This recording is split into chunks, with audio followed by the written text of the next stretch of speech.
Senior Tory MPs threw Theresa May an 11th-hour lifeline today by backing an amendment endorsing her Brexit plan, as long as she can overhaul the Irish border backstop.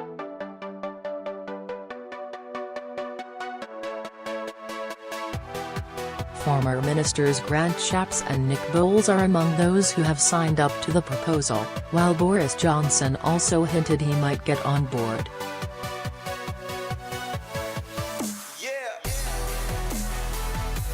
Mrs May seems to be pinning her hopes on the amendment tabled by 1922 committee chairman Sir Graham Brady, which would demand a rewriting of the controversial backstop.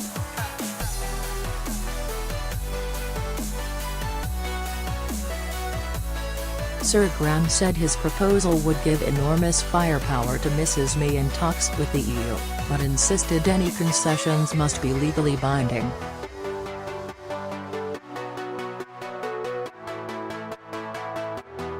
"I don't think anybody is going to accept something which is just warm words," he told BBC Radio 4's Today programme. However, there are fears that Speaker John Bercow, who has so far shown little inclination to help the government, will kill off the plan by refusing to call it for a vote unless significant numbers of MPs signal support.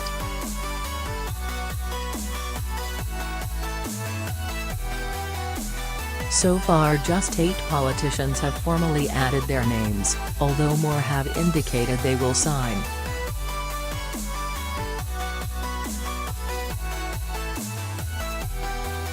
Three other amendments look highly likely to be selected by Mr Bercow after garnering scores of names.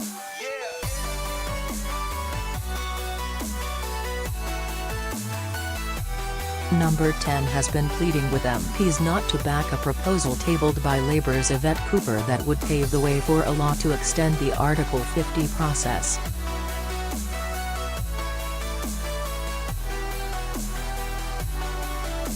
Another change put forward by ex-Minister Caroline Spelman would try to rule out a no-deal Brexit, although the outcome would not be binding on the government.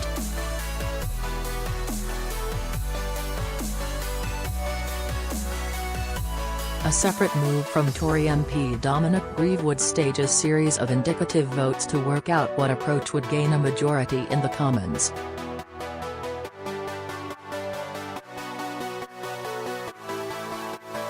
Sir Graham said his amendment was drawn up after meetings with ministers including Mrs May, and he believed the DUP would support it.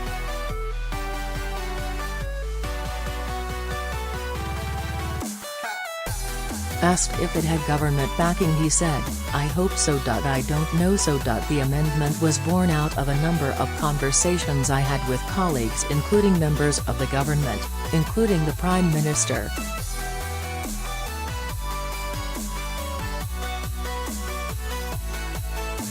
I had also spoken to people in the DUP too, and I'm hoping that the way in which the amendment is crafted can attract that very broad support, and if we can win the vote on my amendment, then I think it gives the Prime Minister enormous firepower."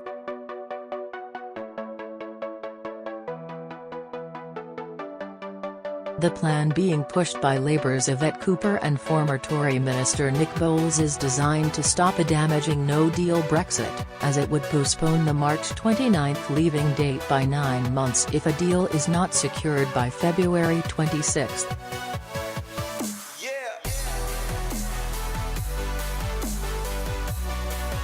But appealing for MPs to shun the Cooper amendment, a senior Number 10 source said, leaving aside the constitutional concerns around the Cooper bill, it is clear from Yvette Cooper's comments that backing her bill means signing a blank cheque when it comes to delaying Brexit.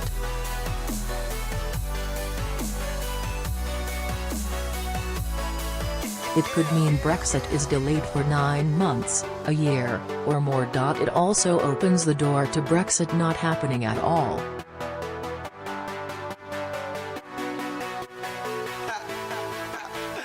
The warning came amid signs that Tory ministers who threatened to quit over a no deal were stepping back from the brink.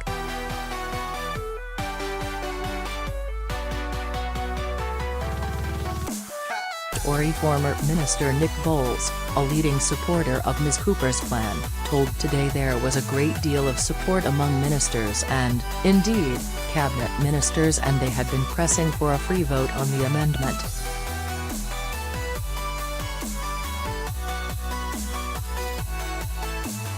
This is the last chance for Parliament. This is probably the only opportunity that Parliament is going to have to intervene in this process, to take control, he said.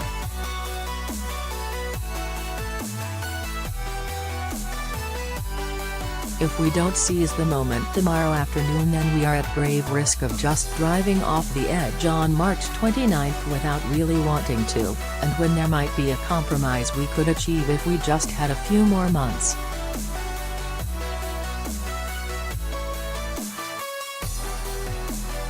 The PM is seeking to see off the threat of a Tory rebellion, and the possibility of ministerial resignations, by considering whether to hold a meaningful vote on Brexit within the next fortnight.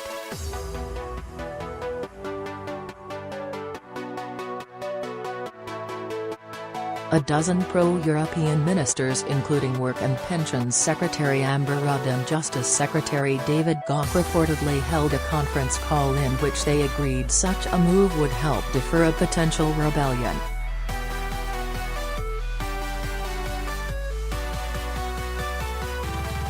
Mr Johnson said a time limit or unilateral exit could defuse the booby trap '. But he also warned that meant rewriting the text of the withdrawal agreement, something the EU has so far been adamant cannot happen.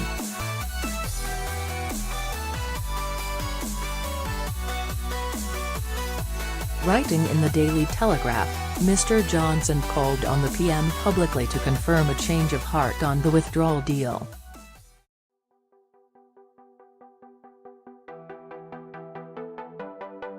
He said, "That backstop is dead, rejected by the biggest ever parliamentary majority, and that is why I hope and pray that I am right about the intentions of number 10.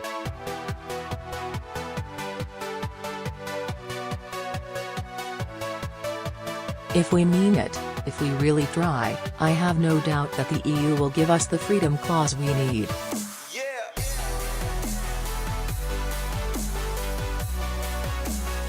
And if the PM secures that change, a proper UK-sized perforation in the fabric of the backstop itself, I have no doubt that she will have the whole country full-throatedly behind her.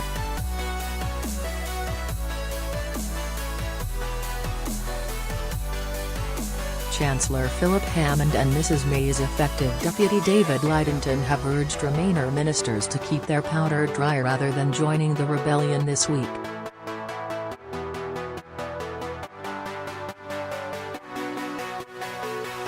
Yesterday Mr Lidington argued this week's vote was not the final decision point and insisted MPs will have another meaningful vote on Mrs May's deal next month once she has been back to Brussels.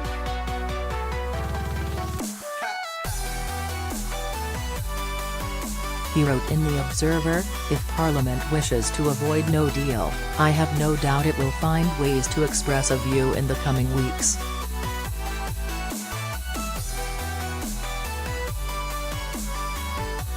The source said, "We don't think there will be fireworks this week. I don't think there will be mass resignations.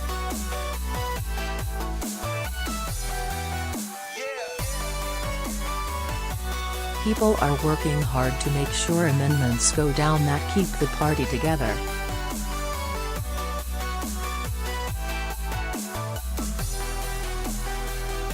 The Cooper amendment has won the backing of nearly 10 Tory MPs, all voted Remain in 2016 and several back a second referendum.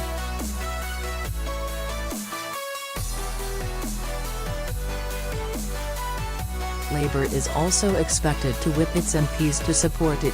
Yesterday Ms Cooper told the Andrew Marr Show that her bill gives Parliament the option to decide how long the delay should be and that it was not about blocking Brexit.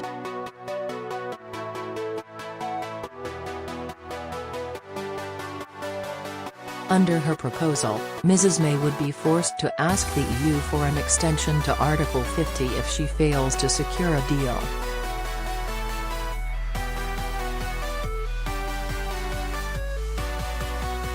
Commons is expected to vote tomorrow on amendments including Yvette Cooper '(S). The Labour MP is pictured on the Andrew Marr show on Sunday. What IT does, forces ministers to extend Article 50 beyond March 29 to stop no deal.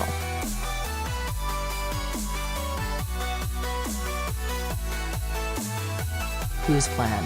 Labour's Yvette Cooper, former Tory ministers Nick Boles and Sir Oliver Letwin.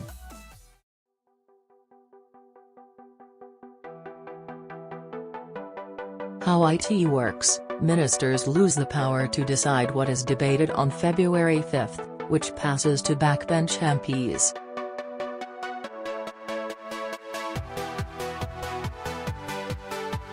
Ms Cooper proposes a law forcing Mrs May to ask for a delay on Brexit if no deal is agreed by February 26.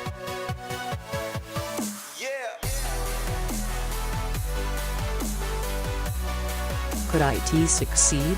With enough votes from Tory rebels, yes. What IT does, give control over parliamentary business to MPs.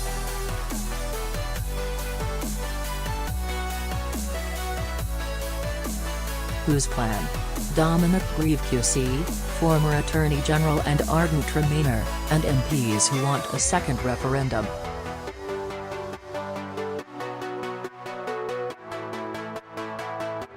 How IT works: government loses power over the Commons every Tuesday from February 12 to March 26, so backbench MPs could vote on Brexit.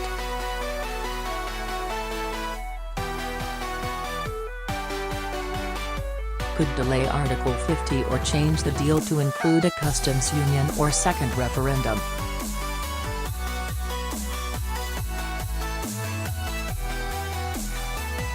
Could IT succeed? Could pass with the support of pro-Remain Tories, Labour backing.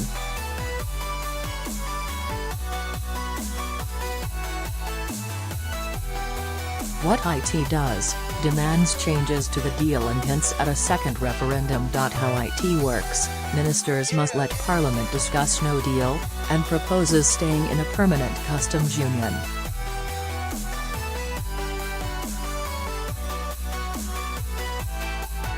If that fails, it suggests a second referendum. Could IT succeed? Highly unlikely, because it won't win support from Tory rebels.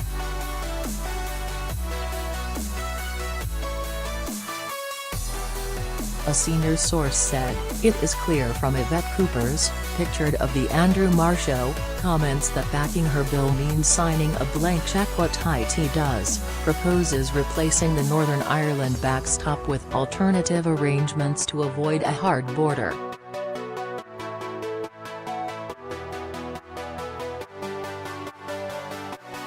Also supports leaving with a deal. Whose pleb? Sir Graham Brady, chairman of the 1922 committee.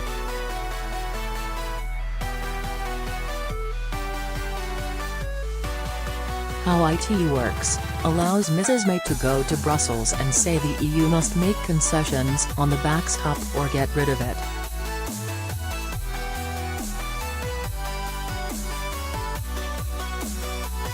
Could IT succeed?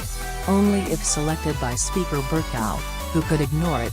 What IT does, stops the UK leaving without a deal.